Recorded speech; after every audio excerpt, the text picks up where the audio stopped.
Hey guys, and welcome to another edition of Burton Ballers. And welcome to our match review of yesterday's 3-0 victory against Rennes. And all I've got to say is Edouard Mendy. Edouard Mendy must save a fortune on laundry bills because he never has to change his sheets because they're always clean. So guys, before we get into this video, you know what to do. Smash that like button, subscribe to the channel, turn on all post notifications so you'll be notified every time we make a new video. Welcome to the Burton Ballers. Ain't got no time for no stallers, yeah. We are the risers, we're not the fallers. Our channel is growing wider and taller. Yeah, we're here to give you the news about your dear beloved Blues, yeah. So if you like this YouTube channel, like, subscribe and turn on that bell. Yeah.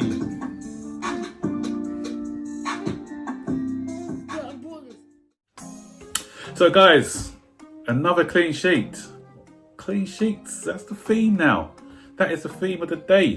Since we've had Mendy, the significance about Mendy is Mendy used to play for Rennes. So we're coming up against his old team yesterday and another excellent performance by him. The thing is, with Mendy yesterday, he didn't really have a lot to do, but when called upon, he made a big save. He protects that clean sheet, you know, thou shalt not pass. He protects that goal with his life, and that's what I want to see my goalkeepers and defenders doing, you know, treasuring clean sheets. You know, 3 goals was good, but I love these clean sheets because the more clean sheets we get, the more confident our defence gets, and as our defence gets more confident, then teams are not going to be thinking, you know what, I'm coming to Chelsea just to make, you know, just easy goals coming to Chelsea. I'm feeding on these easy chances.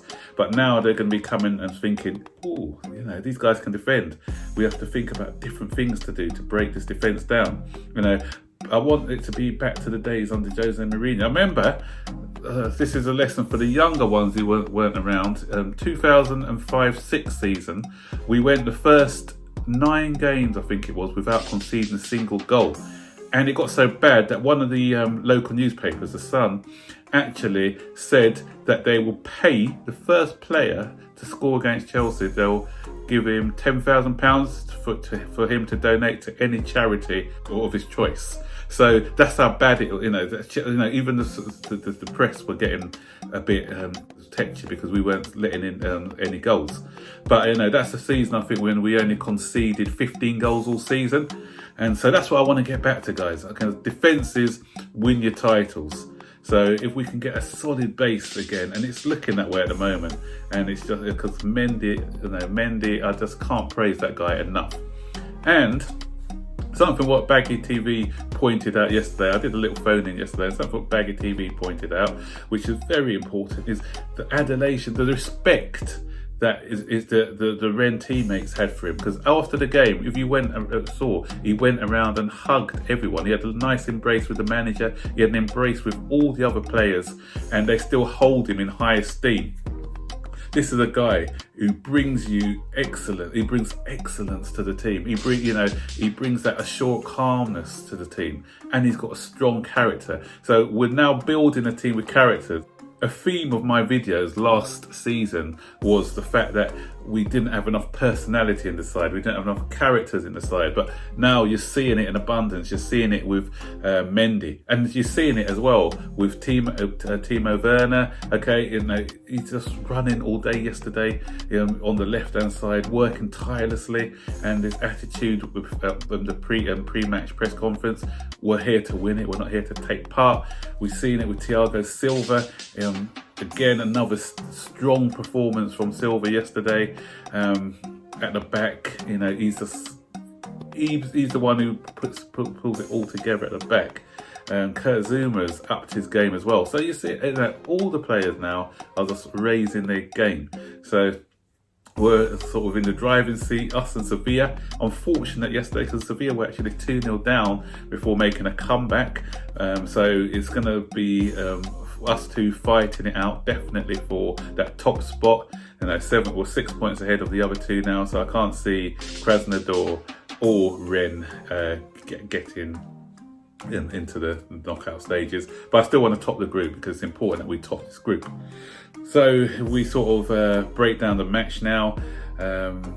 Werners, he wins so many penalties, and this guy, because of his direct run in, he commits defenders to make these tackles in the penalty box, and he's so clever. Sometimes he just slows the play down, then goes the other way quickly. So that was as clear a penalty as you can get.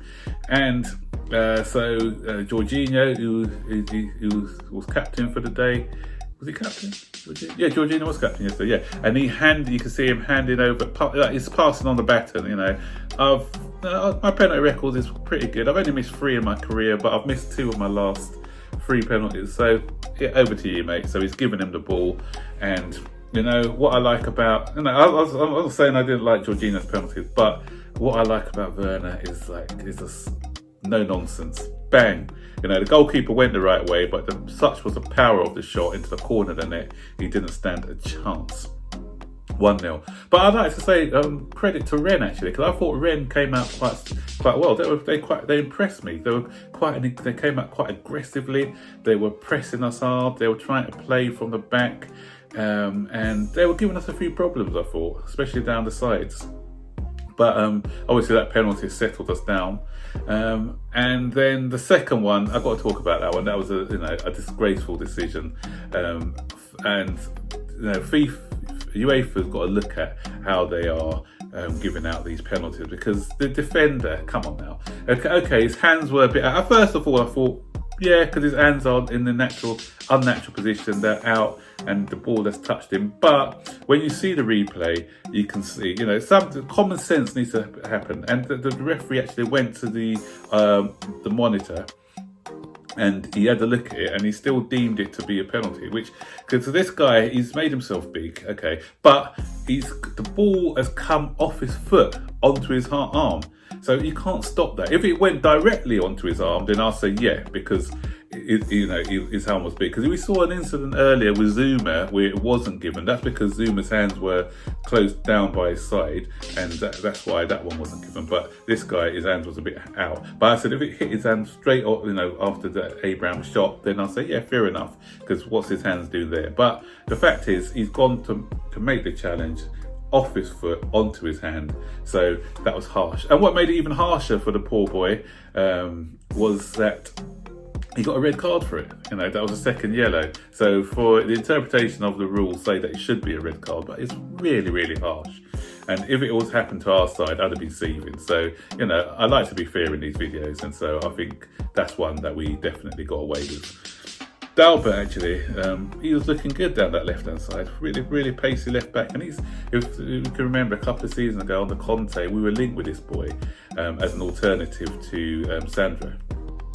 So we went in at 2-0. I think the second half, because we were 2-0, we're comfortable. And that sort of spoiled it as a spectacle, I thought. When they went down to 10 men, you could see the fight has gone out of them. And we just didn't really, it wasn't really a competitive match after that. And second half we came out, playing the ball around a bit, not creating that many clear-cut chances at the beginning. But then Reece James, what a cross! This guy, his crosses is just like, we need someone on the end of them a lot of the times, because he's feeding them all the time. No one can go hungry when Reece James is in the side, because he's just knocking in these crosses all the time. But good run by Tammy, a good striker's finish for that goal, and so he got a deserved. So Reece James got a deserved assist, because he's missing out on so many assists sometimes just because the striker doesn't make that near post run. There's so many, as I said, crosses coming time and time again from his side. And the balance, I'd like to say, between him and Ziyech, I think was excellent, because Ziyech likes to come inside a bit, and because he comes inside, Reece James likes to go on the overlap and get those crosses in. So I think you can see a nice chemistry forming between those two players at the moment. So we had, we made most of the five substitution rule, because obviously we've got Sheffield United coming up. Games are coming thick and fast. We're playing 2 games a week. So Frank was clever. He took off the likes of Thiago Silva to rest him. Took off Ziyech and amongst others. And he gave run outs to Kante. Kante came off, and he gave run outs to Kovacic, Giroud came on, Hudson-Odoi came on. So so the squad's been utilised, and it was allowed to be utilised because we were quite comfortable in the scoreline.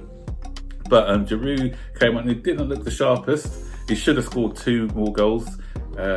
Reece James should have got a couple more assists. One where Giroud should have lifted over the goalkeeper, the other one was a header. He's usually good in the air. Maybe it's a lack of match time, why he wasn't as sharp.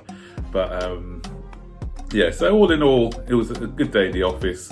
As I said, not really totally convinced because of just the way that the referee kind of ruined the game. But you have to take it. You take it. We've had bad decisions go our way. Manchester United, Maguire. So you take the rough with the smooth at times sometimes. So this was our day to get good fortune. So onwards and upwards, 3 more games in the knockout stage. This game against Sevilla is going to be the big one. If we beat Sevilla, then we should definitely top the group. So guys, give your comments below. What do you think of the match? What do you think? Do you think it was a penalty, or do you think we were lucky to get that one, the second one I'm talking about? So interesting to hear what your comments are. And as I said before, guys, don't forget, like, subscribe, turn on all post notifications so you'll be notified every time we make a new video. Until then, guys, take care. Have a good day. Bye-bye.